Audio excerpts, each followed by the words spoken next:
Bonjour tout le monde. Du coup, on- j'ai fait un diaporama volontairement beaucoup plus long que le temps qu'on me laisse, mais c'est pour qu'après vous puissiez l'avoir également et aller regarder des données sur lesquelles je ne vais pas forcément revenir, notamment sur les détails sur les derniers vaccins.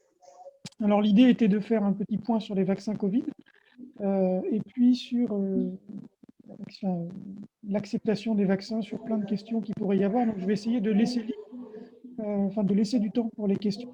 La première chose quand on parle de vaccin, c'est de savoir de quoi il s'agit en fait, parce que la plupart du temps, quand on a peur, c'est parce qu'on ne connaît pas bien. Alors, je vais revenir très rapidement sur des fondamentaux de la vaccination, parce que je crois qu'il y a plusieurs générations d'étudiants et donc peut-être des gens qui n'ont pas encore eu des cours spécifiques là-dessus. La première chose, c'est que en gros, ça a été découvert il y a très longtemps, la vaccination, l'idée, c'était de donner une maladie à quelqu'un au départ, une toute petite maladie qui permettait de protéger de la maladie plus grave. Et ça avait été fait avec la variole, où il y avait une variole de la vache. Et c'est de cette racine-là que vient vaccination, ça vient de la vache, de la vaccine, où on inoculait à des gens euh, la variole de la vache pour les protéger plus tard de la variole humaine qui, elle, tuait. Alors, c'était expérimental, on s'est aperçu que même les Chinois le faisaient longtemps avant Jésus-Christ, donc ça remonte à très longtemps. Et en gros, l'histoire de la vaccination, officiellement, débute par la première publication en 1796 avec un jeune Anglais qui avait vraiment fait un protocole dans lequel il avait essayé d'inoculer la vaccine, donc la variole de vache, à des femmes et des treilleuses qui étaient protégées ensuite de la variole. Et donc, c'est comme ça qu'est née la vaccination. Et ça a permis, 200 ans plus tard, enfin 300 ans plus tard, pardon, d'éradiquer complètement la variole dans le monde. Il ne reste plus aucun foyer. Donc, c'est une maladie qui tuait des millions de personnes chaque année et qui, en quelques années après une campagne vaccinale, a été complètement éradiquée. Et donc, la vaccination peut marcher pour éradiquer les maladies et c'est même le seul moyen. Est-ce que vous pouvez couper vos micros, s'il vous plaît? J'ai beaucoup de bruit dans les... Ouais, merci. Euh, Veillez à bien les couper. Merci. En gros, à partir de ce moment-là, il a été développé quantité de vaccins. Vous en connaissez la plupart. Vous avez même reçu la plupart de ces vaccins. Et vous avez plein de maladies comme ça dont vous n'entendez plus parler, contre lesquelles vous êtes encore vacciné, heureusement. Et c'est parce que vous en êtes vacciné, parce que vous êtes vacciné que vous n'entendez plus parler. Comme la diphtérie, comme le tétanos, comme la poliomyélite. Vous ne connaissez personne autour de vous, dans les jeunes probablement, qui a fait une poliomyélite. Et tant mieux pour vous. Vous pouvez demander à vos grands-parents. C'était des maladies catastrophiques qui laissaient des séquelles énormes et il n'y a que la vaccination qui a permis d'éradiquer, en tout cas dans les pays du Nord, ces maladies. Il en reste malheureusement des foyers épidémiques sur les zones de guerre actuellement, mais encore une fois, les vaccins ont permis d'éradiquer certaines maladies et de faire en sorte qu'elles ne reviennent. Mais on sait que si on lâche un petit peu de ce côté-là, on peut voir tout à fait ressurgir. Ça a été le cas pour la rougeole il y a quelques années, enfin, il y a 2 ans. Ça a été le cas de la diphtérie en Espagne il n'y a pas si longtemps. Il y a eu quelques... Alors, c'était juste pour faire un peu d'historique et vous expliquer pourquoi c'était le grand espoir vis-à-vis de cette maladie émergente qu'est la Covid, parce que il n'y a probablement que comme ça, qu'avec les vaccins, qu'on arrivera à contrôler les choses, peut-être pas à l'éradiquer complètement parce que c'est un virus particulier, mais au moins à contrôler les choses. Alors, ensuite, je vais revenir sur quelques grands principes de vaccination, c'est-à-dire qu'est-ce que c'est, comment ça marche, parce que si on ne comprend pas ça, on ne peut pas discuter du vaccin Covid. Finalement, c'est un vaccin qui a ses propres manières de fonctionner, je vous expliquerai ça après, mais au final, ça reste un vaccin, c'est-à-dire que ça reste un vaccin avec les grands principes de la vaccination. Donc, il faut d'abord comprendre ce que c'est, comment ça marche, avant de pouvoir parler et répondre aux questions sur le vaccin Covid. Donc, en gros, l'idée d'un vaccin, c'est de déclencher une réponse immunitaire dirigé contre l'agent infectieux. C'est-à-dire que vous inoculez à quelqu'un soit un agent infectieux très proche de celui contre lequel vous voulez protéger, soit un morceau de cet agent infectieux, de manière à ce... Il y a des micros qui s'ouvrent, pardon. De manière à ce que votre système immunitaire reconnaisse ça et que plus tard, quand l'infection arrivera, il sache déjà de quoi il s'agit, il est capable de tuer l'agent infectieux ou de verrouiller les choses de manière à ce qu'il n'y ait pas de maladie. Donc ça, c'est le grand principe de la vaccination et ça marche très bien. Donc soit on inocule une substance virale infectante, donc ça s'appelle des vaccins vivants, c'est ce qu'on fait toujours pour la rougeole, pour la fièvre jaune notamment. On injecte un vrai virus. C'est ce qui se fait pour le BCG, on injecte une vraie bactérie, sauf que ce sont des bactéries ou des virus atténués, on leur enlève quand même leur capacité infectante, mais on ne peut pas l'inoculer à des gens très immunodéprimés. Et la plupart des vaccins maintenant sont des vaccins non vivants, c'est-à-dire qu'on a attrapé une petite partie du virus qu'on a reproduit, notamment des protéines de surface, c'est-à-dire des endroits sur lesquels le système immunitaire est capable de s'accrocher. Ce sont des vaccins inactivés qu'on injecte aux personnes, la plupart des vaccins sont comme ça. Et pour que ce soit efficace, ça nécessite des adjuvants, c'est-à-dire un petit quelque chose, souvent c'est de l'aluminium, de manière à rendre le système immunitaire plus performant et entraîner une réponse plus importante et mémoire. Donc en gros, c'est une immunisation, c'est-à-dire qu'on injecte quelque chose à quelqu'un pour qu'il s'immunise contre. C'est une immunisation active qui permet après de protéger contre la maladie. Ça, c'est les grands principes et il faut d'abord comprendre ça avant de parler du vaccin. Donc en gros, qu'est-ce qui va se passer une fois que l'antigène, le morceau de virus ou le virus est inoculé? Vous avez un système immunitaire, on a ça, qui va aller débuter une réponse immunitaire contre l'agent que vous inoculez, donc généralement contre une protéine de surface, contre un morceau de virus. Il va apprendre à reconnaître ça. Il va aller, avec plein de réactions en chaîne, développer ce qu'on appelle une réponse mémoire, c'est-à-dire stocker des lymphocytes dans des ganglions pour que plus tard, il soit capable de reconnaître immédiatement cet agent infectieux et de cracher immédiatement des anticorps et des cellules spécifiques pour aller le tuer tout de suite.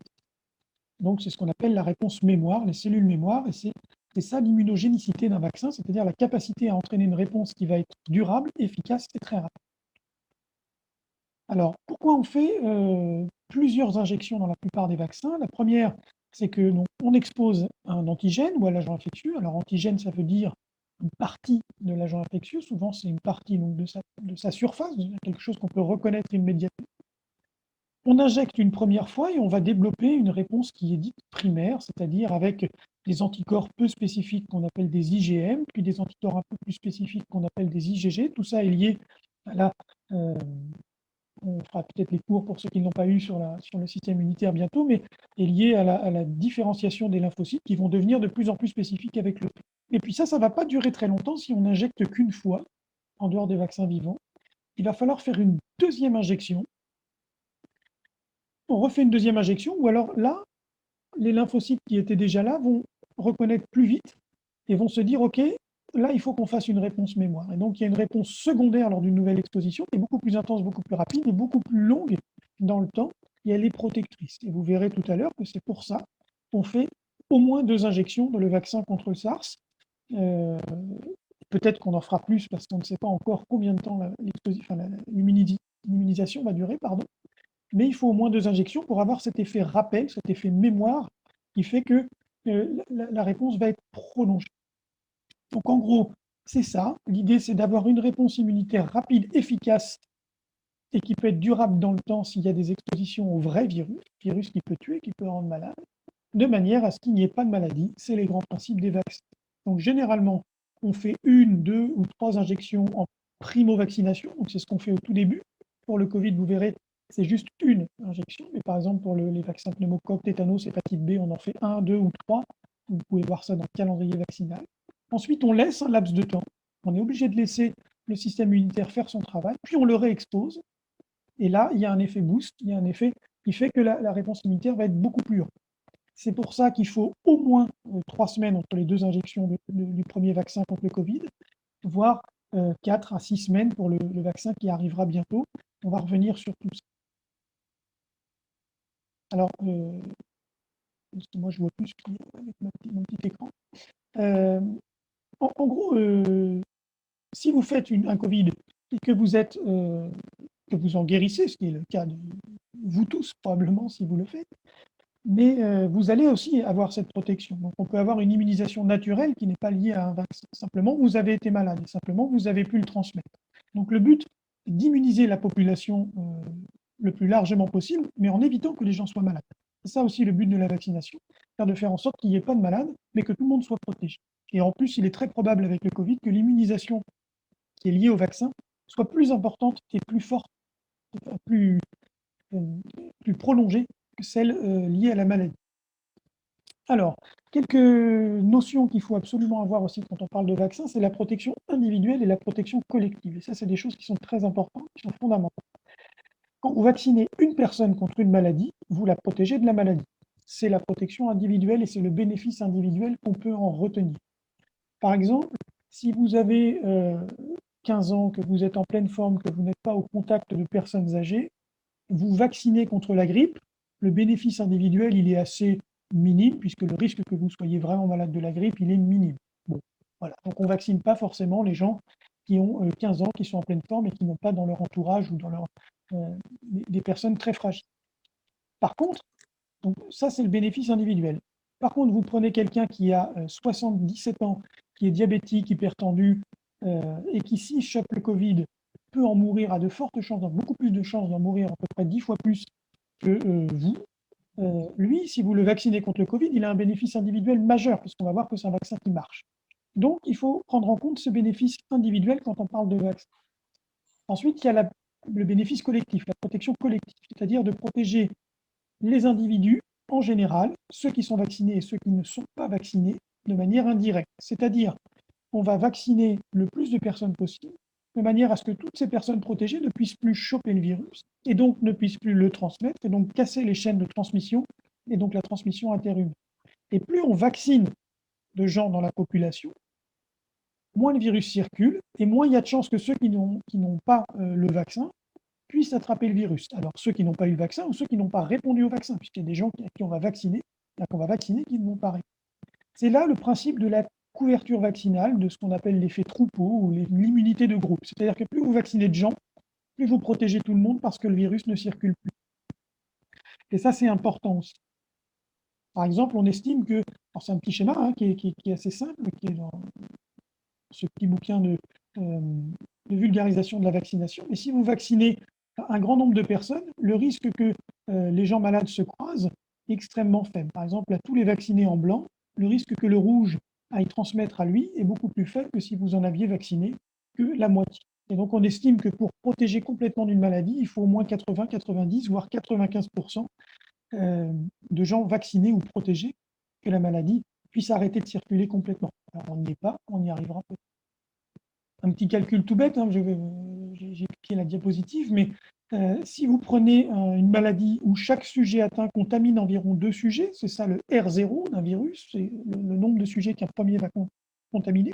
C'est à peu près celui du Covid en moyenne, parce qu'en fait, ça peut être de 0 à plus si on est dans une pièce fermée.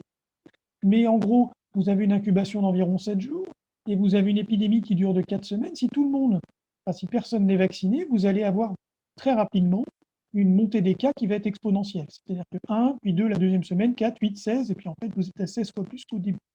C'est une image, hein. En pratique, c'est sur des millions de personnes que ça se passe. Sauf que si vous vaccinez la moitié des gens, vous savez que 1 sur 2 est vacciné, et donc en fait, vous allez avoir 5 cas. C'est-à-dire qu'en vaccinant déjà la moitié des gens, vous avez 6 fois moins de cas. Imaginons qu'on en vaccine la plupart, et vous cassez, vous avez quasiment plus. Donc c'est ça l'important, c'est juste pour illustrer, hein, c'est pas des vrais chiffres, c'est pour illustrer l'importance de la couverture vaccinale et du fait que plus il y a de gens vaccinés, moins il y a de transmission et mieux ça marche.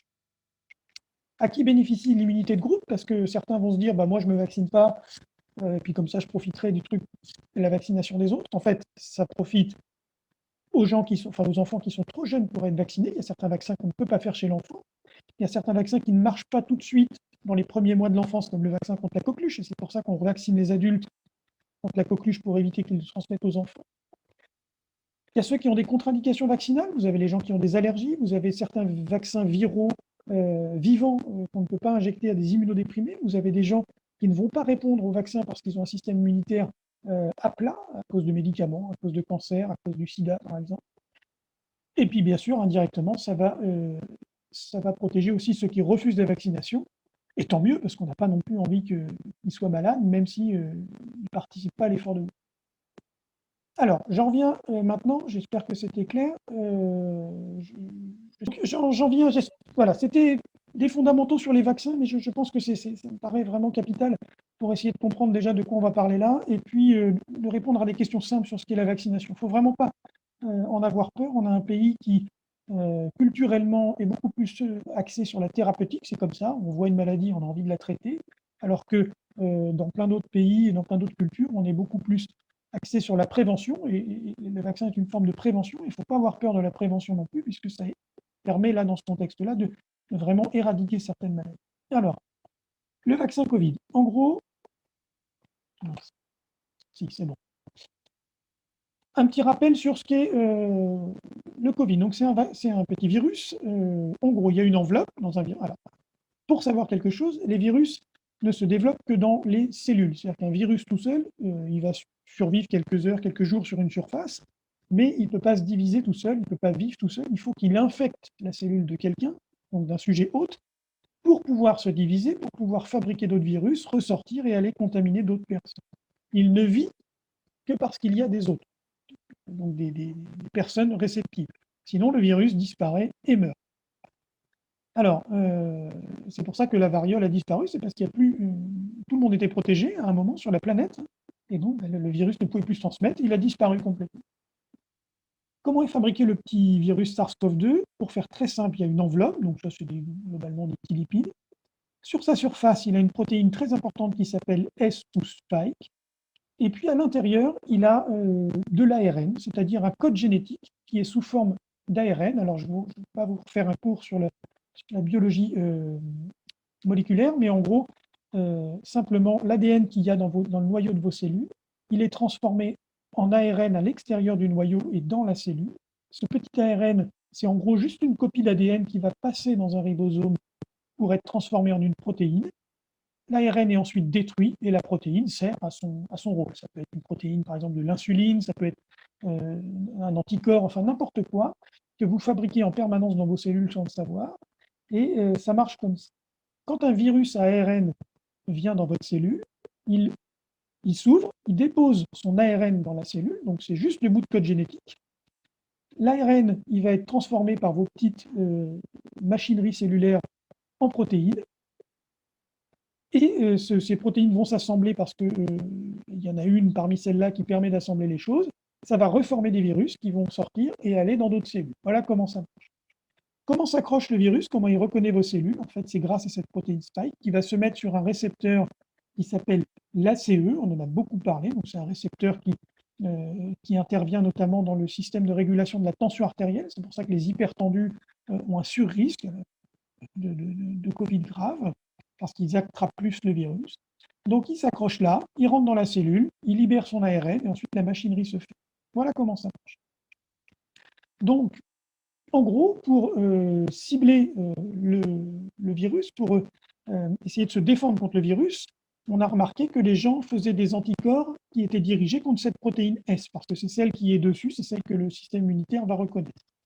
Et donc, on s'est dit, ben voilà, on va inoculer la protéine S pour que les gens puissent se défendre contre celle-là, qui leur permettra d'être protégés contre le virus. Alors, comment on peut faire pour inoculer la protéine S? On peut faire des choses assez classiques, on en a déjà parlé. Donc, soit on inocule un SARS, c'est-à-dire un virus le même, mais auquel on enlève quelques éléments de manière à ce qu'il soit inactif. Ça, pour l'instant, il n'y a rien qui est encore développé de ce côté-là, parce que c'est très long de cultiver des virus, et on ne peut pas faire des millions et des milliards de vaccins en quelques mois, il faudrait des années et des années. Donc ça a été abandonné très rapidement. Deuxième chose, on peut faire ce qu'on a fait tout à l'heure, c'est-à-dire qu'on prend la protéine S, on lui met un petit adjuvant comme de l'aluminium, on injecte ça et ça fait un vaccin. Ça marche. Il y aura probablement des vaccins comme ça. Le seul problème, encore une fois, c'est que pour produire ça, il faut des années. Et que des années, on n'en a pas puisque l'urgence sanitaire est là. Donc, les gens se sont penchés, les chercheurs se sont penchés sur des techniques qui ne sont pas nouvelles, qui sont bien connues, qui sont utilisées depuis un moment. Simplement, elles n'ont jamais eu besoin d'être développées à cette échelle-là, mais c'est des choses qui sont connues, qui sont utilisées en infectiologie pour lutter contre des virus, qui sont utilisées en thérapie génique dans certaines maladies, mucoviscidose, diabète ou choses comme ça, à titre encore un peu expérimental, mais c'est des techniques en tout cas qui sont parfaitement maîtrisées. Hop, donc j'ai essayé de garder des schémas. En gros, l'idée des vaccins de nouvelle génération, c'est-à-dire des vaccins dans lesquels on ne met pas directement la protéine S, mais on va mettre un bout de code génétique qui va permettre à vos cellules de fabriquer elles-mêmes la protéine S pour que le système immunitaire viennent dessus. Donc en gros, qu'est-ce qui se passe pour les vaccins ARN par exemple? Donc c'est ceux-là. Vous avez l'ARN du virus, on a pris juste l'ARN du virus, on l'a un tout petit peu modifié pour qu'il soit bien reconnu comme un ARN extérieur et qu'il soit détruit très rapidement, une fois qu'il a été utilisé, qu'il soit à peu près stable et que surtout, il ne puisse pas interagir avec vos ARN, vos machins. Non, non, il est bien reconnu comme quelque chose qui n'est rien à voir. On le met dans des lipides pour qu'il puisse rentrer dans la cellule. Alors, quand on injecte des lipides dans quelqu'un, ça fait mal. Donc, le vaccin fait un peu mal, effectivement. C'est injecté, l'ARN va rentrer dans votre cellule. Il ne peut pas aller dans le noyau, c'est impossible, puisqu'il n'y a aucun moyen de faire rentrer de l'ARN dans un noyau de cellule, ça n'existe pas. Il ne peut pas être transformé rétrospectivement en ADN, puisqu'il n'a pas les enzymes qui permettent de le faire, et qu'en plus c'est un faux ARN. Donc ce n'est pas possible, si on vous pose ce genre de questions, ça n'existe pas. Votre petit bout d'ARN, il va être transformé par vos petits ribosomes qui sont les vôtres, qui sont dans votre cellule, donc ces machins qui fabriquent des protéines. Ensuite, l'ARN, il est détruit. Les protéines, elles vont aller à la surface. Elles vont être reconnues par des cellules phagocytaires qui vont manger tout ça, qui vont présenter au système immunitaire. La protéine est détruite. La petite cellule est détruite, mais c'est une réaction qui est purement locale, puisqu'en fait, on vous injecte ça dans les muscles de l'épaule. Localement, ça va aller dans quelques cellules qui vont être mangées. Et puis voilà, comme si rien de spécial, il n'y a pas de diffusion générale. Il n'y a aucun moyen que ce truc-là se divise, se développe, aille partout, puisque l'ARN, s'il reste en extracellulaire, il est détruit immédiatement, c'est fait pour. Et une fois passé dans la cellule, dès qu'il a été transcrit en protéines, il est détruit aussi, c'est fait pour. Donc, finalement, la production de protéines S, elle va être très courte. Il va y avoir une réaction immunitaire qui va se faire rapidement, et ensuite qui va être durable, et on fera le rappel. Pour ce qui est des vaccins ADN, vous allez en entendre parler aussi, et je vais vous montrer, il y a un vaccin ADN qui va sortir bientôt. C'est un tout petit peu différent, c'est-à-dire qu'au lieu de mettre de l'ARN, on met de l'ADN. Bon, ok. Alors, ce n'est pas de l'ADN comme nous, c'est de l'ADN viral, c'est-à-dire que c'est un ADN qui est sous forme de cercle et non pas de brin, donc il ne peut pas aller se mélanger avec le vôtre. Ce n'est pas possible, encore une fois, il faudrait des enzymes spécifiques, il faudrait faire des choses incroyables, ce que nos cellules n'ont pas, elles n'ont pas la capacité de prendre de l'ADN circulaire pour le mettre dans le noyau. Donc on injecte de l'ADN pareil dans une petite formulation lipidique qui va dans la cellule, qui lui est transformé en ARN, puis en protéines, et tout ça, encore une fois, est détruit. Alors, pour faire ça, pour les vaccins ADN, il faut les mettre non pas dans des capsules de lipides, mais dans un petit virus qui n'a plus rien, et juste une enveloppe de vrais virus. Et souvent, ce sont des petits virus de singes contre lesquels qui ne peuvent pas nous rendre malades. Alors, ah oui, j'ai dû changer de logiciel, alors ça fait des flèches un peu partout, je suis désolé, mais je vous enverrai le diaporama propre. En gros, ces vaccins à vecteurs viraux, c'est-à-dire les vaccins ADN ou vaccins ARN, donc les nouveaux vaccins, on dit être très récents, que c'est des technologies très récentes. En fait, pas du tout. C'est des choses qui sont pensées depuis les années 80. Les techniques permettent de le faire depuis les années 2000. Et finalement, le principe est le même que tous les vaccins. C'est-à-dire juste d'avoir la possibilité d'avoir dans le corps à un endroit un antigène du virus contre lequel on va avoir une réponse immune. Il n'y a rien d'extraordinaire, il n'y a rien de très sorcier. L'avantage, le gros avantage de ces vaccins, et c'est pour ça que c'est ceux-là qui ont émergé plus vite, c'est qu'ils sont très faciles à fabriquer, ils sont très rapides. L'autre gros avantage, que vous ne savez peut-être pas, c'est qu'en 2003, il y a eu une première épidémie de SARS, qui était le SARS-CoV-1, qu'on appelait le SRAS à l'époque. En 2010-2011, il y a eu un deuxième SARS qui a émergé, qui était le MERS, qui a émergé en Arabie Saoudite. Et contre ces deux virus, on a fabriqué des vaccins ARN, des vaccins ADN très rapidement. Et puis finalement, ces épidémies se sont éteintes d'elles-mêmes, elles n'ont pas eu ce caractère pandémique comme celle-là. Et donc, la production s'est arrêtée, mais on a gardé les recettes et tout a été gardé. Ce qui fait que quand le virus a émergé, on s'est dit, ah, c'est un coronavirus, c'est un SARS, on va prendre son ARN de sa protéine S parce qu'on savait exactement comment faire, on va reprendre la recette du vaccin. En février, on a séquencé, enfin les Chinois ont séquencé, en février 2020, on séquencé le SARS-CoV-2. Ils ont dit, bah voilà, l'ARN, c'est ça qui est écrit dessus. Et 15 jours plus tard, les vaccins étaient déjà en fabrication pour l'utilisation chez les animaux au départ pour vérifier que ça marchait bien. Donc, c'est des vaccins qui sont connus depuis très longtemps en termes de technique. En termes d'efficacité, ça n'a jamais été fait à cette échelle-là, mais on va y revenir, c'est très efficace. Ce n'est pas du tout des technologies nouvelles, un petit peu expérimentales, loin de là. Et c'est des choses qui sont très sécures, puisqu'il n'y a aucun élément vivant, il n'y a pas de matériel étranger, il n'y a pas de choses bizarres en fait dans ce vaccin, c'est vraiment très sûr, on sait exactement ce qu'il y a dedans. Et donc ça permet, puisque ça se produit très facilement, ça se produit en grande quantité facilement, ça va permettre de répondre beaucoup plus rapidement à une maladie émergente qui diffuse chez des milliards de personnes actuellement. Alors je ne reviens pas sur des détails spécifiques, je vous laisserai regarder les petits schémas si vous voulez. Si vous avez besoin d'informations plus poussées, si ça vous intéresse tout ça, vous avez le site lesvaccins.net, enfin lesvaccins.net, c'est très bien fait, il y a plein d'informations, c'est scientifique, c'est propre, c'est vraiment très bien. Vous avez ce truc dans le monde qui est très bien fait par des gens très compétents, ça s'appelle Réalité biomédicale, c'est top, allez-y, c'est vraiment très fourni, c'est peut-être un peu lourd, mais voilà, ce sont des vrais sites d'information avec des vraies choses. C'est pas de la fake med, c'est pas de la fake news. C'est vraiment très bien. Vous avez sur le site d'infectiologie.com aussi le site de la Société de pathologie infectieuse, une foire aux questions sur les vaccins qui est accessible. Vous avez un onglet Covid-19 et vous avez toutes les réponses aux questions qu'on se pose sur le vaccin. Alors, j'arrive dans le développement des vaccins, puisque les gens vont vous dire oui, mais ça peut développer très vite, comment ça se passe? Pour développer un vaccin et n'importe quel médicament en pratique, il y a plusieurs phases. Il y a une phase 1, pour les vaccins, c'est la phase d'immunogénicité. Alors, je parle que des essais chez l'homme, c'est-à-dire qu'on va administrer le vaccin à quelques dizaines de personnes et on va regarder ce qui se passe. Est-ce qu'ils développent des cellules, voilà, des cellules immunitaires, est-ce qu'ils développent des anticorps, quelle est la bonne dose pour que ce soit efficace. Ensuite, on va faire ce qu'on appelle de la phase 2, c'est-à-dire qu'on va prendre plusieurs centaines de personnes, on va les vacciner avec avec plusieurs doses pour voir si vraiment sur un échantillon plus grand, ça marche bien. Est-ce qu'il faut faire un rappel, deux rappels, et on va essayer comme ça sur plusieurs centaines de personnes de faire le bon schéma. Et ensuite, on passe à la phase 3. Alors, dans cette phase 2, on peut aussi, après, dans les maladies bénignes, inoculer vraiment le virus aux personnes, ce qu'on appelle des challenges, pour voir s'ils développent la maladie. Avec le SARS, c'est un peu compliqué, puisque comme il y a un risque mortel, c'est pas bien. Donc, ça n'est pas fait, ça a été fait uniquement chez des animaux. Et puis ensuite, il y a la phase 3, et c'est ça que je vais vous montrer. La phase 3, c'est qu'on vaccine des milliers de personnes. On prend d'autres milliers de personnes qu'on ne va pas vacciner ou à qui on va injecter ce qu'on appelle un placebo, c'est-à-dire rien, ou un vaccin qui n'a rien à voir. Et ensuite, on les laisse dans la vraie vie et on regarde s'ils s'infectent. Et ça, c'est vraiment comme ça qu'on évalue le vaccin, c'est vraiment comme ça qu'on a une idée de l'efficacité.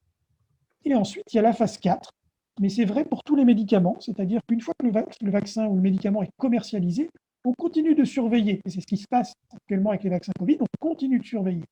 Ils sont tous tracés. On envoie tous les jours chaque vaccin qu'on fait à la CPAM sur un site spécifique. Chaque effet secondaire est tracé. Donc c'est vraiment une surveillance très active. Et c'est ça, la phase 4, ça n'a jamais été surveillé comme ça, un médicament dans la vraie vie, dans le monde. C'est la première fois qu'on fait une surveillance aussi accrue. Et ça va être sur des dizaines de milliers, voire des millions de personnes. C'est la pharmacovigilance, en fait. On surveille tout ce qui peut se passer avec ce vaccin pour détecter des effets secondaires qui n'auraient pas été vus sur ces dizaines de milliers de personnes initiées. D'accord. Alors, la petite chronologie, vous savez que le virus a émergé fin décembre, probablement bien avant en fait. En tout cas, il a explosé dans le monde fin décembre, début janvier.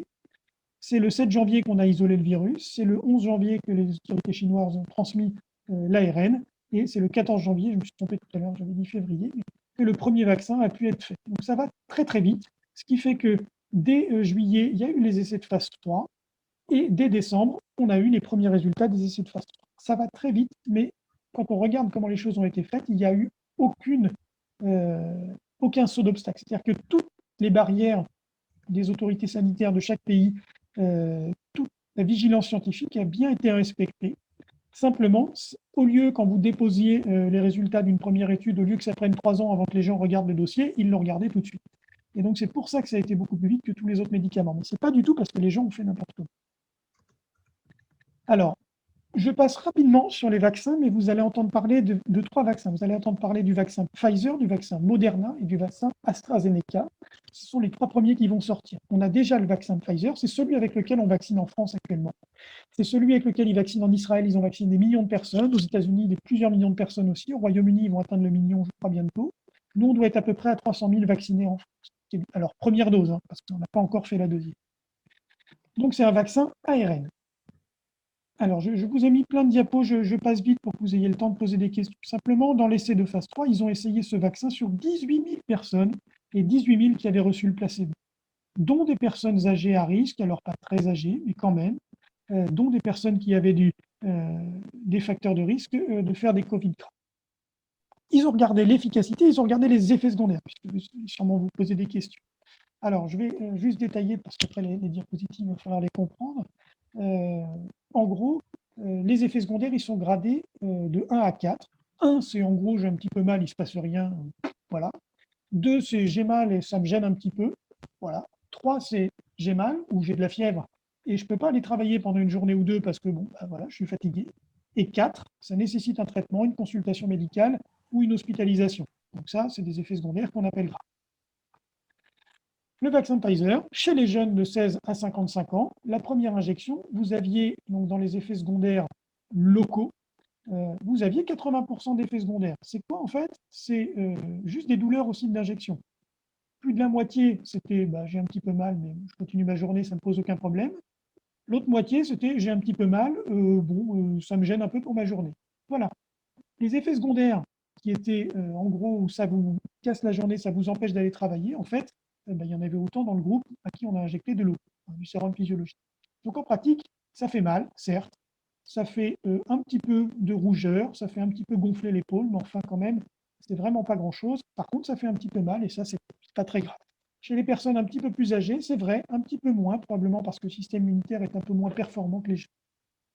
Pour les effets secondaires systémiques, c'est-à-dire des réactions qui vont être générales, fièvre, frisson, donc c'est ça, hein, fièvre, fatigue, céphalée, frisson, tout ça.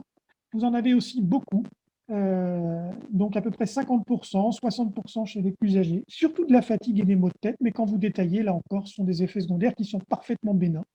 Et là, je n'ai pas mis les chiffres, mais en gros, c'est dans les 3 à 4 jours maximum après le vaccin que tout ça arrive, et ensuite, c'est fini.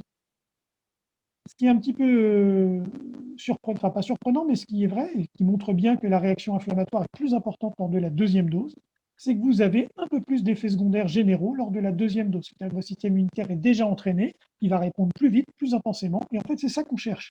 Donc, c'est plutôt bon signe qu'on ait un peu plus de fièvre, un peu plus de fatigue, un peu plus de céphalée, un peu plus de douleur musculaire à la deuxième dose. Ça veut dire que le vaccin a bien marché la première. Et encore une fois, vous avez personne qui nécessite d'être hospitalisé. En tout cas, il y en a même presque plus dans le groupe placebo. Alors, vous entendrez parler d'appendicite pour ce vaccin, des gens qui ont fait des appendicites. C'est vrai, dans les milliers de personnes qui ont été vaccinées, il y a eu 4 appendicites, ou 8 appendicites, ce qui est en fait à peu près l'incidence des appendicites en général. On prend 15 000 personnes, qu'on les surveille pendant 3 mois. Mais il y aura une surveillance et on va voir. Pour l'instant, il n'y a rien qui sort sur les millions de personnes qui ont été vaccinées. Vous entendrez parler de paralysie faciale. Il y a eu 4 cas de paralysie faciale parmi les 15 000 les 18 000 vaccinés, ce qui paraît beaucoup, ce qui est globalement corrélé à ce qui se passe dans la vraie vie. Mais c'était plus que dans le groupe placebo. Donc, il va y avoir une surveillance. Et pour l'instant, sur les millions de vaccinés qu'il y a eu aux États-Unis, en Israël, il n'y a pas eu d'alerte sur des paralysies faciales. Donc, c'était probablement pas de bol. Voilà, vous entendrez parler de décès. Il y a eu des décès dans cet essai. Parmi les gens vaccinés, 2. Parmi les gens vaccinés par le placebo, donc le non vacciné, 4. Et les décès n'avaient rien à voir avec le vaccin. Il y en a un qui a fait un infarctus alors qu'il était très à risque d'infarctus. Simplement, voilà, si vous prenez 18 000 personnes, dont des patients très à risque avec plein de comorbidités, et que vous les surveillez 3 mois, vous risquez d'avoir au moins 1 ou 2 décès parmi ces personnes dans les 3 mois. C'est la vraie vie. Et le lien avec le vaccin n'est pas du tout fait. Mais si vous entendez ces questions-là, c'est comme ça que vous pouvez y répondre. Et il n'y avait aucun lien direct avec le vaccin. Ce n'est pas dans les suites du vaccin, ce n'est pas sur des chocs anaphylactiques. Est-ce que ça marche? Alors, quand vous prenez sur les 18 000 personnes qui ont été vaccinées et que vous les surveillez pendant les 2 mois, 3 mois qui suivent, vous avez, après la deuxième injection, 9 personnes dans le groupe vacciné qui ont fait un Covid symptomatique, 170 dans le groupe placebo qui ont fait un Covid, qui ont fait un Covid. Ce qui veut dire que parmi tous les Covid, la 95% étaient dans le groupe placebo. Et c'est comme ça qu'on chiffre l'efficacité. C'est comme ça qu'on a dit que ce vaccin est efficace à 95%. Ce qui fait que, si on le prend différemment, le chiffre, quand vous êtes vacciné, votre risque d'infection, il est inférieur à 0,0004%. D'accord? 9 sur 19 000, ça fait ça. C'est-à-dire que quand vous êtes vacciné, vous êtes quasiment non à risque de faire un Covid. Et ça, c'est vraiment très important puisque c'est le bénéfice individuel du vaccin et c'est ça qu'on cherchait, de protéger ceux qui peuvent mourir. Un petit fait intéressant, je vous ai expliqué tout à l'heure qu'il fallait 2 doses pour la plupart des vaccins, donc un rappel à J21 pour le vaccin Pfizer. Alors, on va en parler peut-être, mais les autorités sanitaires, il manque un petit peu de vaccins parce qu'ils n'ont pas commandé assez vite et parce que Pfizer a du mal à produire. Et donc, ils ont dit peut-être qu'on fera le rappel un peu plus tard, mais globalement, c'est J21 pour l'instant.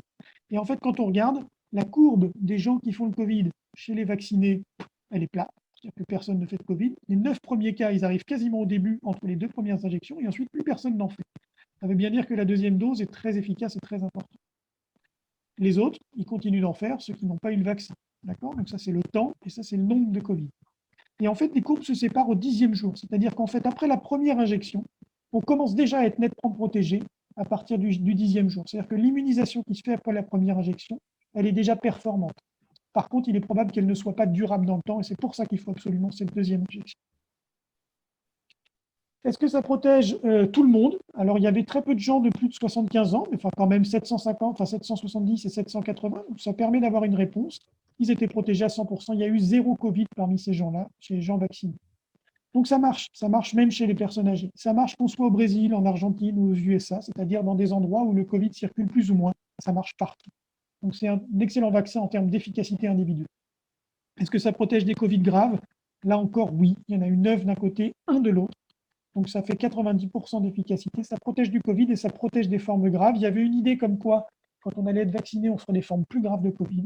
Eh bien, c'est tant mieux. Ça n'existe pas. On ne fait pas de Covid et on ne fait pas de Covid grave. Deuxième vaccin ARN, je vais passer très rapidement puisque c'est exactement le même fonctionnement. Il est fait par la société Moderna. Il a eu ses développements exactement de la même façon. Et voilà les résultats qui ont été publiés ce mois-ci. Les courbes sont exactement les mêmes, c'est-à-dire que ça protège de la même façon. Le rappel est fait à J28. Elle se sépare à peu près à J10. L'efficacité est d'à peu près 95% dans toutes les classes d'âge, même chez les gens à risque. C'est la même efficacité. C'est globalement le même taux d'effets secondaires, c'est-à-dire pas mal d'effets secondaires locaux et généraux, mais quasiment tous bénins ou parfaitement bénins. Plus qu'avec les autres vaccins, c'est vrai que ça fait plus mal, mais c'est lié au fonctionnement. Dans cet essai-là, pour ce vaccin-là, ils ont regardé, parce que ça c'est une vraie question, est-ce que ça protège de la maladie? Certes, mais est-ce que ça protège du fait de choper le virus et de le transmettre? Ça, on ne sait pas. C'est pour ça que les jeunes soignants n'ont pas été mis dans la première, je vais vous montrer ça après, dans la première vague de vaccins. C'est parce que si, quand on est vacciné, on peut quand même attraper le virus et le transmettre, bon, quand on est un médecin pas trop vieux comme moi ou des jeunes étudiants comme vous, finalement, en termes de bénéfices individuels, le fait d'être vacciné en premier, il est assez minime. Et si on peut quand même transmettre le virus, bah, le bénéfice collectif, il n'est pas génial. Donc, on attend d'avoir des données sur le risque de transmission quand on est vacciné avant de se dire, OK, là, il faut vraiment vacciner tous les soignants. Alors, dans cet essai-là pour Moderna, donc un vaccin ARN, ils ont regardé et quand même, ils ont fait des PCR dans le nez des gens entre les 2 injections et ils ont montré qu'il y en avait 2 fois moins de positifs chez ceux qui avaient reçu une première injection du vaccin que ceux qui avaient reçu un placebo. Donc, très probablement que ça va protéger aussi du portage du virus et du risque de transmettre, et ça, ce serait une excellente chose. Le vaccin Moderna, il va arriver probablement fin janvier en France. Il a été accepté. Ils ont commencé à l'acheter parce qu'il manquait de doses de vaccin Pfizer dans l'Est. Donc ça va arriver et ça va permettre d'aller plus vite parce qu'en termes de conservation, c'est beaucoup plus simple que le vaccin Pfizer. Il y a un autre vaccin qui arrivera probablement fin février ou en mars. C'est un vaccin cette fois ADN, donc on l'a regardé tout à l'heure, comment ça marchait. C'est le vaccin AstraZeneca. Très rapidement, il marche pas trop mal, avec un schéma un petit peu particulier à 2 doses aussi, où il faut faire une demi-dose puis une grosse dose à 90%. C'est un tout petit peu moins efficace quand même, c'est moins efficace que les vaccins ARN, donc c'est probablement les vaccins ARN qui vont nous rester dans un premier temps. Par contre, ça protège des Covid graves. Vous avez entendu parler des vaccins Sputnik, Sinopharm, donc le vaccin russe, le vaccin chinois, qui sont des vaccins donc, pour le russe avec ADN aussi. Ça a l'air d'être efficace, mais il n'y a rien de publié. Pour le vaccin chinois, ça a l'air d'être moins efficace que ce qui était attendu. Donc, pour l'instant, aucune donnée là-dessus. Je parle rapidement de la stratégie vaccinale pour que vous compreniez comment ça a été décidé. Vous savez très bien que les gens qui vont mourir du Covid, ce sont d'abord les personnes âgées. Vraiment, c'est-à-dire que quand on a plus de 70 ans, on est à 9 fois plus de risque de mourir. Plus de 80 ans, 11 fois plus de risque. Quand on est en EHPAD, vous avez parmi une épidémie de Covid jusqu'à 10 à 13% des malades qui vont mourir. On était ces derniers temps à 500 décès par jour en France en EHPAD du Covid, ce qui est monstrueux en fait. 500 décès par jour, c'est quand même un cimetière complet. Donc, là, j'ai le principal facteur de risque et ensuite les facteurs de risque que vous connaissez, insuffisance cardiaque, l'obésité, les maladies respiratoires, le diabète, la trisomie, les transplantés d'organes, le cancer. Donc, il a été décidé, puisque les doses de vaccins allaient arriver au compte-gouttes, de vacciner d'abord les gens qui pouvaient mourir de la Covid, c'est-à-dire de privilégier le bénéfice individuel. Tout ça en sachant que la réponse chez les personnes âgées au vaccin, on l'a vu en termes de clinique, mais ça avait été démontré en termes de nombre d'anticorps, est aussi efficace que chez les jeunes. Donc ça veut dire qu'on ne les vaccinait pas pour rien. C'était important de savoir aussi qu'on les vaccinait en sachant que ça allait marcher. Donc on a décidé, enfin la HAS a décidé de vacciner d'abord les gens les plus à risque de mourir, c'est-à-dire les patients en EHPAD ou en USLD, et les soignants qui sont très exposés dans ces endroits où il y a beaucoup de circulation de virus, donc les soignants avec facteur de risque qui travaillent dans ces endroits. En phase 2, donc c'était un peu plus tard, c'était toutes les personnes âgées de plus de 75 ans, les personnes de plus de 65 ans, puis les personnes de plus de 50 ans avec des facteurs de risque. Ça, c'est ce qui avait été défini. Et ensuite, les professionnels de santé non vaccinés. Et puis, vous avez tous vu que la communication faisant son travail, que les mouvements un petit peu des réseaux sociaux, et puis et moi, et le vaccin, et aux États-Unis, ils vaccinent beaucoup, et nanana. Et bien finalement, ils ont ouvert les vannes pour vacciner très rapidement tous les soignants de plus de 50 ans, tous les soignants avec facteur de risque, toutes les personnes de plus de 75 ans, et à partir de lundi prochain, à partir de lundi hier, les personnes de plus de 50 ans avec facteur de risque ou les gens hospitalisés. Alors autant vous dire qu'ils ont ouvert les vannes complètement, et que pour l'instant, bien sûr, il manque les vaccins pour le faire. Donc c'est un petit peu le bazar.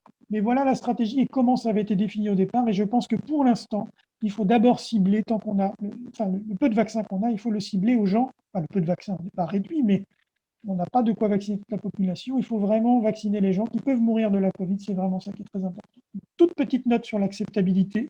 Il y a beaucoup de défiance vaccinale en France. Les sondages de début d'année montraient qu'il y avait 15% de reflux, 75% d'acceptation. Bon, pas génial. C'est un peu la France, mais c'est un peu vrai dans tous les pays. C'était surtout lié à cette nouvelle technologie, au fait que ce soit développé rapidement, à la défiance vis-à-vis du Covid. Enfin, vous avez tous vécu ça aussi bien que moi sur les réseaux sociaux notamment, ou sur les chaînes de désinformation qui ont tourné en boucle. La défiance vaccinale, elle s'est plutôt majorée dans l'année. Et en fait, ce qu'on voit maintenant, c'est que il y a une adhésion au vaccin qui est majeure. C'est-à-dire que depuis qu'on a sorti le vaccin, et surtout depuis qu'on dit qu'on n'en a peut-être pas assez, les gens se ruent, les gens trichent, les gens viennent même des fois se faire vacciner alors qu'ils savent qu'ils ne sont pas éligibles, mais ils viennent tenter leur coup. Donc voilà, on a au moins ça, la chance d'avoir une adhésion au vaccin qui est correcte, et donc là, probablement que tous les gens à risque de se faire vacciner rapidement. Il reste des questions. Est-ce que ça va marcher longtemps? Est-ce que ça va marcher sur le portage et la transmission? Est-ce que ça va marcher chez tout le monde? Est-ce que les gens très immunodéprimés vont bien répondre au vaccin et vont vraiment être protégés? On n'a pas ces réponses encore. Il va falloir du temps, il va falloir voir, vacciner large avant de le savoir. Est-ce que ça va marcher sur ces phénomènes de Covid prolongés? On a vu qu'il y avait des gens qui restaient malades longtemps, avec des séquelles respiratoires, fatigue, des maux de tête. Les mutants, on sait qu'il va y avoir des mutants, il y en a déjà, il y en aura tout le temps, c'est un virus qui mute, c'est normal.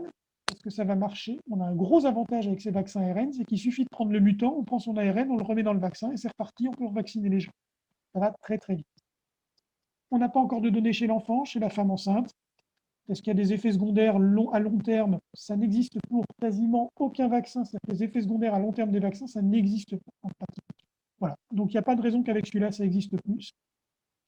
Et puis surtout, je crois que ça c'est vraiment un élément qui me paraît majeur, c'est qu'on n'a jamais fait autant de sécurité autour d'un médicament. C'est-à-dire qu'on a l'impression qu'il s'est développé très rapidement, mais il n'y a jamais eu d'essai fait aussi bien sur 30 000 personnes en si peu de temps, avec des données hyper robustes, de sécurité notamment, et avec une surveillance qui est mondiale. C'est-à-dire que tous les vaccins du monde sont surveillés en ce moment. Donc le moindre petit truc qui va sortir, ça va aller très vite. Voilà, j'ai fini. J'espère que je n'ai pas été trop long et je vous laisse poser toutes les questions que vous voulez.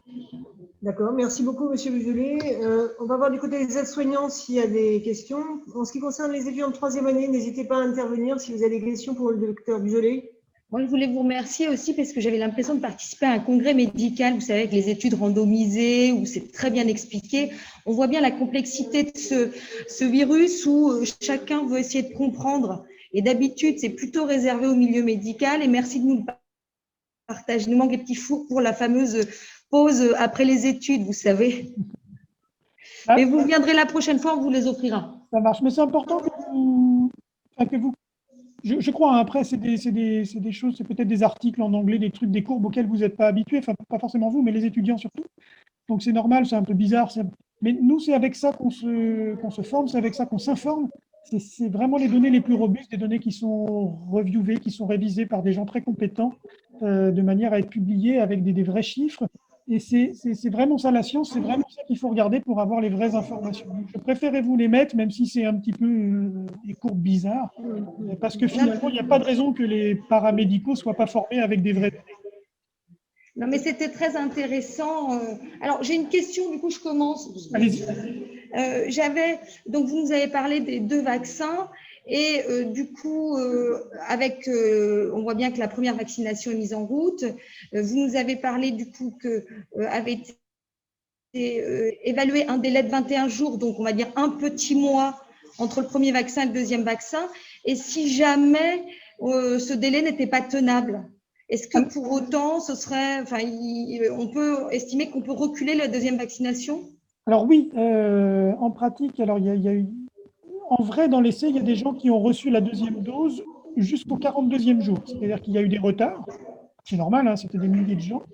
Et ils n'ont pas fait plus de Covid que les autres. Alors en fait, ils ne sont pas assez nombreux pour qu'on démontre que c'est vraiment efficace, mais il n'y a pas de raison de penser que ça ne l'est pas. Ce qui est important, c'est surtout de ne pas raccourcir le délai entre les deux, parce que quand on fait trop court, là, la réponse mémoire n'existe pas. Mais probablement que d'allonger de 1, 2, voire 3 semaines, ça ne changera pas grand-chose. Il ne faudra peut-être pas aller plus loin, parce que là, vraiment, on va faire des choses qui ne sont pas démontrées et qui sont quand même un peu foireuses.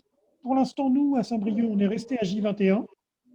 Et puis, on verra bien en fonction de ce qu'on a, si on est obligé de décaler un petit peu. Mais notamment pour les personnes âgées, avec des systèmes immunitaires un petit peu déficients, on reste à J21. Ça nous paraît, c'est la seule chose qui est démontrée vraiment efficace. Décide du vaccin, de quel laboratoire, vous voulez dire? Qui décidera de quel vaccin sera fait aux personnes? Alors, en pratique, le premier vaccin qui sort les données d'efficacité et de sécurité, donc ça a été Pfizer, ça a été courant novembre, et puis l'article officiel est sorti début décembre. Donc comme c'est le premier à avoir sorti des données robustes, c'est le premier qui a été commandé par les pays, et donc c'est le premier qui va être administré. Pour l'instant, et il n'y a pas de raison de penser que ce sera autrement plus tard, on est obligé de faire le rappel avec le même vaccin que le premier. C'est-à-dire qu'on ne mélange pas les doses, on ne mélange pas les trucs, on fait le rappel avec le même. Donc tous les premières personnes qui vont être vaccinées, notamment en France et qui ont été dans d'autres pays, c'est avec le vaccin Pfizer. Le deuxième vaccin, Moderna, il a sorti ses données fin décembre, mi-décembre, et l'article complet est sorti le 2 janvier ou le 3 janvier. Donc les commandes sont en cours, la fabrication est en cours. L'Europe a accepté, donc l'agence du médicament européen et l'agence française ont accepté. Donc les commandes vont se faire, et donc le vaccin va arriver très prochainement et va pouvoir être administré à d'autres personnes. Globalement, c'est des vaccins qui sont très proches et qui vont s'adresser aux mêmes populations, c'est-à-dire pour l'instant à tout le monde, sauf ils ont été exclus des études les enfants, les femmes enceintes. Ce sont les deux populations qui ont été exclues. Alors, s'il y a des questions, j'y reviendrai, mais pour l'instant, on ne peut pas les vacciner avec ces vaccins-là parce qu'on n'a pas étudié. Il n'y a aucune raison de penser que ce soit plus dangereux, plus toxique, plus embêtant, plus quoi que ce soit. Ce n'est pas le problème. La question, c'est que ça n'a pas été montré, ça n'a pas été essayé. Donc, ça ne pourra pas avoir d'autorisation formelle tant qu'on n'aura pas des données robustes. Après, quand on aura plusieurs vaccins, quand on aura d'autres laboratoires, AstraZeneca qui sort un vaccin ADN, quand il y aura d'autres vaccins, il y aura des vaccins un peu plus standards plus tard, mais ça va mettre beaucoup plus de temps. Peut-être qu'il y aura des gens pas vaccinés, qu'on pourra vacciner avec ceux-là, parce qu'ils auront d'autres avantages, notamment le fait d'être envoyé en flacon unidose, c'est-à-dire en seringue injectable qu'on garde dans le frigo et qu'on peut faire chez son médecin. Pour l'instant, il y a des problèmes de stockage. Vous avez entendu parler des frigos à moins 80. Le vaccin Pfizer, il se conserve à moins 80 degrés. Il y a un frigo par département, globalement.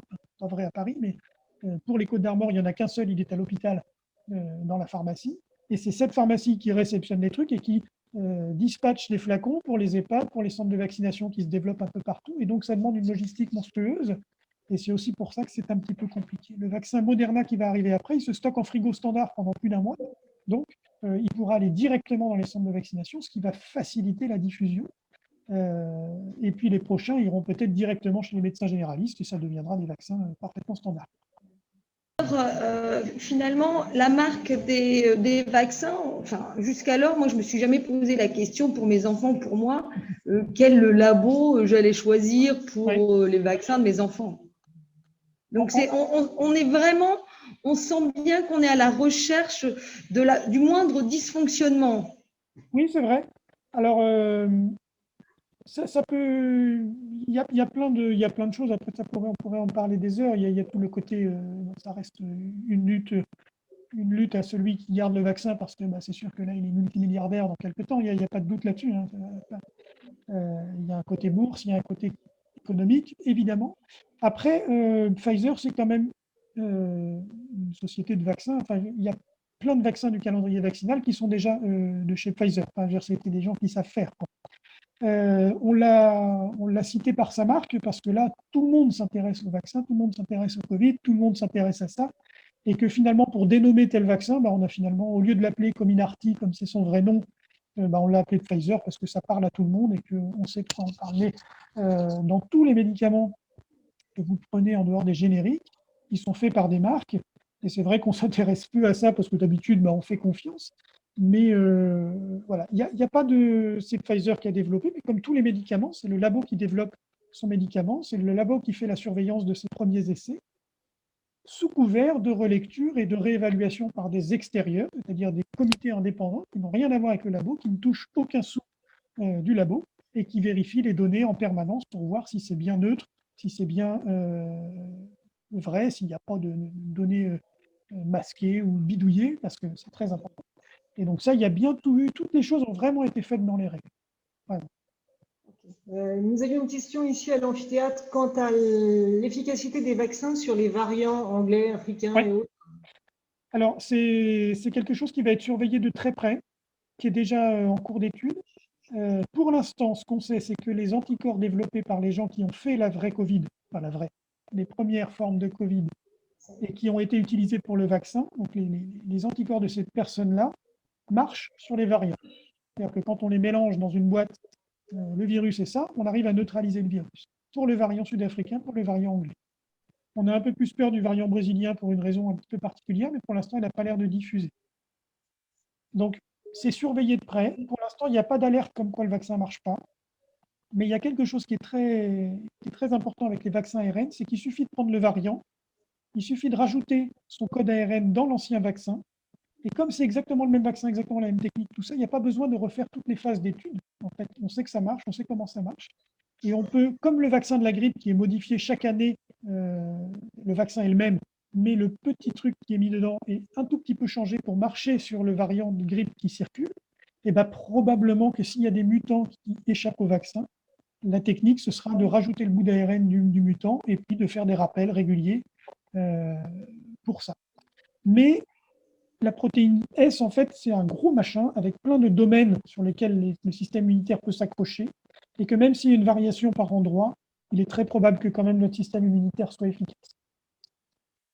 Donc, on pourrait imaginer dans les années à venir, si le virus continue à circuler comme la grippe saisonnière, à ce qu'on soit obligé de se faire vacciner tous les ans aussi en fonction des mutations et des modifications du virus. Pour cette raison-là, c'est-à-dire que peut-être que s'il y a des mutants réguliers qui réémergent et qui échappent au vaccin, on aura besoin de modifier, comme chaque année pour la grippe, le vaccin un tout petit peu de manière à le réinjecter. Et puis peut-être aussi parce que l'immunisation du vaccin ne va pas durer plus d'1 an ou plus de 2 ans, et ça, on ne sait pas. Et donc peut-être qu'il faudra faire des rappels. L'autre possibilité, et c'est un espoir qu'on a aussi, c'est que la plupart des coronavirus, enfin tous les coronavirus dans l'histoire, ont arrêté. Il y a eu déjà des pandémies de coronavirus, ça a été prouvé. La première qui est connue, elle date de 1890, quelque chose comme ça. Elle a été démontrée plus tard, mais ça a été exactement la même chose. Il y avait déjà des anospires, c'est assez marrant. Et puis ces virus-là deviennent banals, en fait. Au bout d'un moment, ils arrêtent de devenir très agressifs pour s'humaniser, en gros, et devenir des virus de rhinite. Alors, ils tuent quelques personnes par an, mais ça n'est plus le cas. C'est plus comme ça. Donc, on ne sait pas. Peut-être qu'avec les années, il va évoluer comme ça. Peut-être pas. Et s'il ne l'est pas, il est possible qu'effectivement, on ait besoin de faire des injections régulières. Et en soi, ce n'est pas trop un problème, puisque c'est un vaccin qui a l'air de marcher bien et qui n'a pas, pour l'instant, d'effets secondaires embêtants. Merci. Est-ce qu'on a des retours de la vaccination sur le virus mutant du Royaume-Uni? Alors, pour l'instant, c'est très difficile de répondre en situation vraie. C'est-à-dire que ce qui a été montré, c'est que quand on prend ce virus, il est tué, il est inhibé par les anticorps développés par des gens qui ont été vaccinés ou qui avaient fait l'ancien mutant. Donc, probablement que l'immunité acquise par le vaccin ou par l'ancien virus marche sur ces nouveaux mutants anglais. Mais en population générale, c'est beaucoup trop tôt pour le dire, puisqu'en fait, le virus mutant, il a été détecté surtout depuis décembre. Il a beaucoup circulé, tout bloqué depuis 2 semaines, et là, on voit la courbe se casser complètement en Angleterre et en Irlande. C'est-à-dire que dans quelques semaines, ça ne va plus du tout circuler. Et donc, il est complètement impossible pour l'instant de savoir si les gens vaccinés depuis fin décembre, début janvier en Angleterre sont protégés contre le mutant. C'est beaucoup trop tôt. Il est très probable que la réponse soit oui, mais on ne peut pas le prouver en population générale pour l'instant.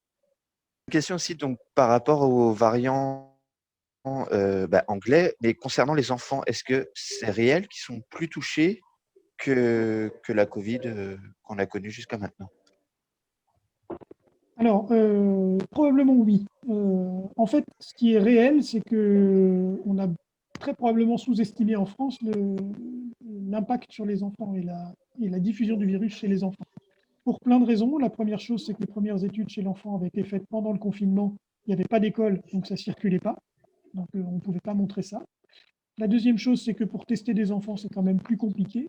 Et que comme ils ne faisaient vraiment pas de maladie au sens d'être malade, ou c'était très rare, finalement, on les a un peu laissés tranquilles en se disant c'est des enfants, ils ont quand même besoin d'aller à l'école et tout ça. Et puis, bon, il y a plein de raisons politiques après, des choses comme ça. Donc, on a probablement sous-estimé l'impact sur les enfants des premières saisons de Covid, des premières vagues. Ensuite, quand on regarde ce qui se passe avec ce mutant anglais, oui, il diffuse plus vite. On a plus de virus dans le nasopharynx qu'avec les premiers mutants. Il ne donne pas plus de formes graves, mais par contre, il est plus excrété, il est plus accrocheur, et donc probablement qu'il se transmet plus, y compris chez les enfants. Alors peut-être pas les tout petits, mais notamment à partir de l'âge de 6 ans, 10 ans et les ados. Et donc, oui, il est probable qu'il atteigne plus les enfants. Mais en pratique, là on le voit, c'est-à-dire que 10 jours après leur confinement, les courbes sont déjà complètement cassées. Il suffit d'arrêter les interactions à l'école et puis les choses. Si vous n'avez pas d'autres questions, nous allons remercier le docteur Duvelet pour son intervention. Merci d'avoir du temps sur votre temps personnel pour informer de façon qualitative les étudiants et les élèves, pour qu'ils puissent à leur tour aussi transmettre l'information scientifique, si je puis dire, parce qu'on entend tellement de mauvaises choses sur ce vaccin et de rumeurs qu'il c'était important de poser les choses.